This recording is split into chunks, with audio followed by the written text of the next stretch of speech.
দীর্ঘ 2 বছর যাবৎ ট্যুরিস্ট ভিসা বন্ধ থাকার পরে অবশেষে ভারত ট্যুরিস্ট ভিসা চালু করেছে। তবে এই ট্যুরিস্ট ভিসা এখনও কি আগের প্রক্রিয়াতেই আছে? আগে যেভাবে আমরা ফর্ম পূরণ করতাম, একদিনে গিয়ে জমা দিয়ে আসতাম, ব্যাপারটা কিন্তু মোটেই এখন আর সেরকম নাই। বেশ কিছু চেঞ্জেস আসছে, আর এই নিয়েই আপনাদের মধ্যে অনেক ধরনের কনফিউশন তৈরি হয়েছে। তবে আজকের এই ভিডিওতে আমি এই ব্যাপারগুলো ক্লিয়ার করে দেওয়ার চেষ্টা করব যে নতুন নিয়মটা কি, আর কি কি কাগজপত্র আপনার লাগবে ট্যুরিস্ট ভিসা অ্যাপ্লাই করার জন্য। প্রথম কথা হচ্ছে, আপনার পাসপোর্টে মিনিমাম 6 মাসের মেয়াদ থাকতে হবে। 6 মাসের মেয়াদ থাকতে হবে এবং প্রথম 4 পাতার ফটোকপি আপনাকে ফাইলের সাথে জমা দিতে হবে। এবং আপনার যদি পুরানো আরও পাসপোর্ট থেকে থাকে সেগুলোও কিন্তু একই সাথে জমা দিতে হবে।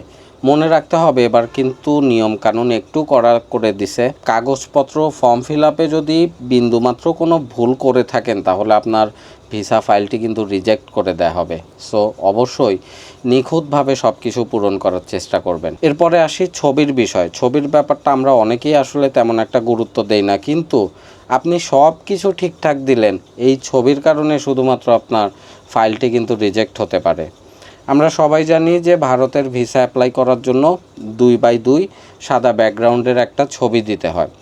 এখন এই ছবিটার ভিতরেও কিন্তু অনেক ব্যাপার আছে। যেমন আপনি কোনো একটা সাধারণ কম্পিউটারের দোকানে গেলেন, সাধারণ একটা প্রিন্টার দিয়ে সেটা প্রিন্ট করলেন, এই ছবি সাধারণত রিজেক্ট হয়। আপনারা ল্যাব প্রিন্ট দেওয়ার চেষ্টা করবেন, একদম ক্লিয়ার, এবং ছবিতে যেন এই যে দুই পাশের কানটা যেন ছবিতে ভালোভাবে বোঝা যায়।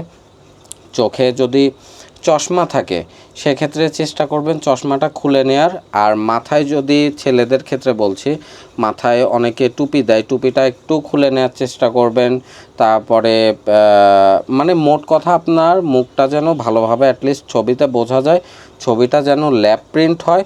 আর এই কাজ অনেকেই কিন্তু করেন যে আগের পাসপোর্টে যে ছবিটা আপনি ইউজ করেছেন ওই ছবিটাই পরবর্তীতে আবার ইউজ করেন, এটা করলে চলবে না। ছবিটা মিনিমাম 3 মাসের মধ্যে তোলা ছবি হতে হবে। আদারওয়াইজ যদি এর থেকে ব্যাকডেটেড কোনো ছবি হয় তাহলে সেই ছবি ইউজ করবেন না। এরপরে খুবই কমন একটা ডকুমেন্টস এনআইডি কার্ড। এনআইডি কার্ডের একটা ফটোকপি জমা দিবেন। আর এখন যাদের এনআইডি কার্ড নাই সেক্ষেত্রে আপনারা জন্ম নিবন্ধন এখানে ফাইলের সাথে জমা দিবেন। এবার আপনার অ্যাড্রেস প্রমাণের জন্য আপনাকে দিতে হবে বিদ্যুৎ বিল, গ্যাস বিল, ইলেকট্রিসিটি বিল অথবা টেলিফোন বিলের ফটোকপি, যে কোনো একটা দিলেই হবে। তবে মনে রাখতে হবে এটা যেন 6 মাসের মধ্যে কোনো একটা বিলের ডকুমেন্ট হয়। এর 6 মাস যদি ওভার হয় তাহলে এটা কিন্তু অ্যাকসেপ্ট করবে না। পেশাগত প্রমাণপত্রের জন্য আপনার লাগবে, যদি আপনি চাকরিজীবী হয়ে থাকেন সেক্ষেত্রে এনওসি লাগবে, নো অবজেকশন সার্টিফিকেট। আর যদি আপনি ব্যবসায়ী হয়ে থাকেন সেক্ষেত্রে ট্রেড লাইসেন্স দেখাতে হবে, অবশ্যই ভ্যালিড ট্রেড লাইসেন্স। আর যদি আপনি স্টুডেন্ট হয়ে থাকে তাহলে স্টুডেন্ট এনআইডি কার্ড এখানে দেখালেই চলবে। পর আর্থিক সক্ষমতা দেখানোর জন্য আমরা আগে সাধারণত $100 দেখালেই চলতো, কিন্তু এবার একটু চেঞ্জেস আসছে। এখন প্রতিজনের জন্য এখানে $150 করে এনরোসের কপি দেখাতে হবে, অথবা আপনার যদি ডুয়েল কারেন্সি কার্ড থাকে সেখানে $150 একটা স্টেটমেন্ট দেখালেই হবে। এখন ধরেন আপনি একজন হাউসওয়াইফ, আপনার হাজব্যান্ডের সাথে ইন্ডিয়াতে ট্রাভেল করতে যাচ্ছেন, সো সেই ক্ষেত্রে আপনার হাজব্যান্ডকে $300 দেখাতে হবে, মানে আপনারটা সহ।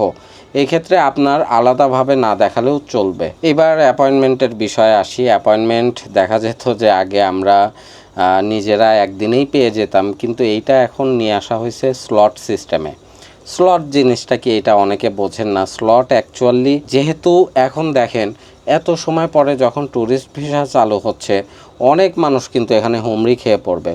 সবাইকে কিভাবে দিবে, আইভ্যাকও তো পাগল হয়ে যাবে যে কিভাবে কেমনে কি ম্যানেজ করবে। এর জন্য জিনিসটাকে এতদিন যেভাবে মেডিকেল ভিসার অ্যাপয়েন্টমেন্ট দেওয়া হতো স্লট সিস্টেমে, ওইটা এখন আপনার এই ট্যুরিস্ট ভিসার ক্ষেত্রেও এই স্লট সিস্টেমটা নিয়ে আসা হয়েছে। ফি রাখা হচ্ছে $1500, এবং এই স্লটটাও আপনাকে নির্ধারিত সময়ের মধ্যে নিতে হবে। প্রতিদিন দুপুর 2টা থেকে 4টার মধ্যে এই স্লট শেষ হয়ে যাবে। এখন স্লট ওপেন হওয়া মাত্রই কিন্তু সবাই এইটাতে বসে থাকবে স্লট নেওয়ার জন্য। আপনি যত ফাস্ট পারেন স্লটটা নিয়ে নেবেন, তাহলে আপনি এই 4টার মধ্যে যদি নিতে পারেন, অর্থাৎ 2 ঘন্টা আপনি হাতে সময় পাচ্ছেন।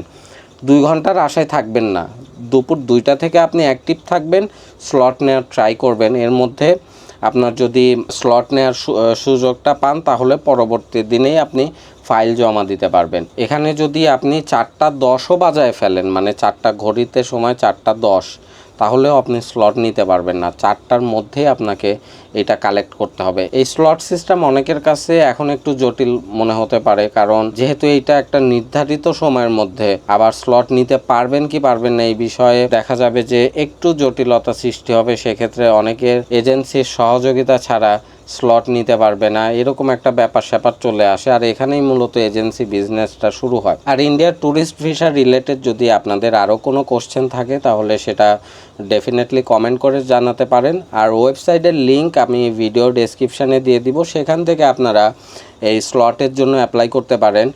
আর যে কোনো সহযোগিতা প্রয়োজন হলে স্ক্রিনে দেওয়া নাম্বারে আপনারা কল করতে পারেন। আমাদের টিম সার্বক্ষণিক আপনাদের সেবায় নিয়োজিত আছে।